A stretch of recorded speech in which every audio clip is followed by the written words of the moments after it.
truly no coincidence that we have so much blatant narcissism on the scope right now in our political spheres. Not going to get all into that and whatnot, but it is quite clear we have some very infantile, immature people and have had that in charge of resources, delegating resources, and also information, fair use of information, and truthful, factual information. As our world is rebranding anew and first crumbling within itself on the crumbly, crusty, cruddy foundation that we no longer can have on this planet because it is outdated and no longer functional in the ways that we need, and it hasn't been for a long time. This is not where we were supposed to ever be headed, but here we are. I find it very interesting right now with all of these retrogrades, especially with the Mercury retrograde in Leo. A lot on the forefront right now has to do with truth and people's words lining up with their actions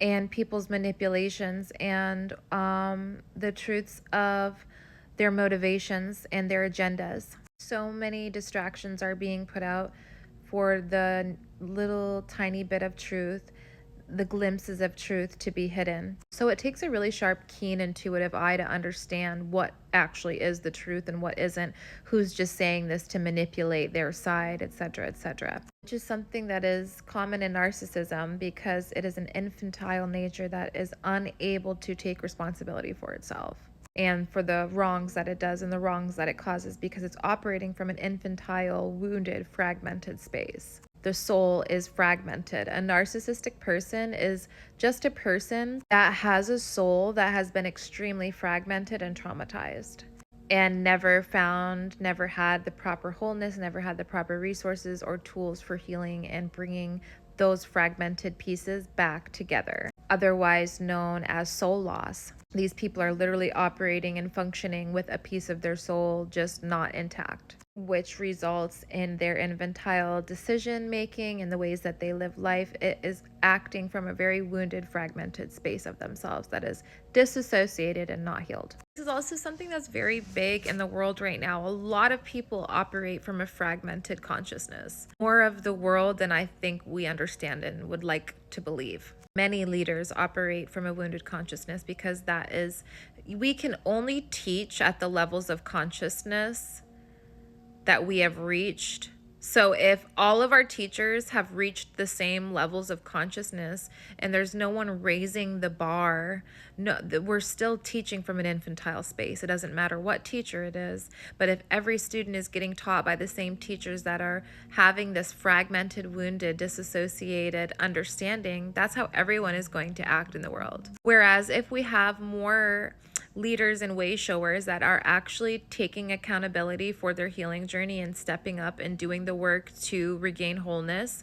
I'm one of them. I've been through extreme soul loss lots of times throughout my life. And I would say right now is probably me feeling like my most whole. And I still do have fragmented pieces that I need to bring together and weave together. I've been through a lot of trauma, not just in this life, but previous lifetimes. And a lot of the time, what the soul will do is lock away certain traumas until that lifetime that they are equipped to heal it. So in this life, I've been able to unlock a lot of other healing power for my previous lives that I was not strong enough or equipped enough to heal. I think like holding compassion right now for the state of the world and the state of evolution that everyone is in, because everyone is in a different state of evolution. Like think about if you were raised in a family of narcissists, which is just like fragmented children that grew up and never really were able to grow up fully in certain ways, more so emotionally.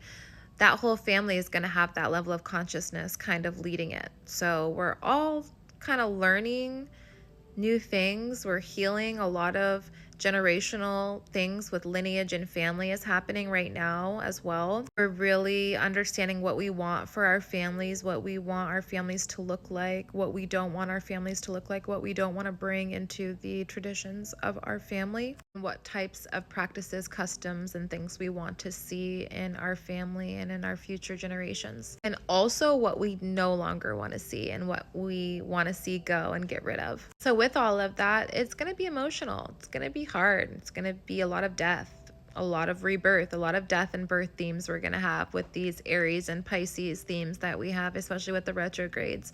I know everyone wants to just push forward and trail ahead forward, but we're literally creating our new earth and the frequencies and vibrations that we want our future families to live in. So that's going to take some time.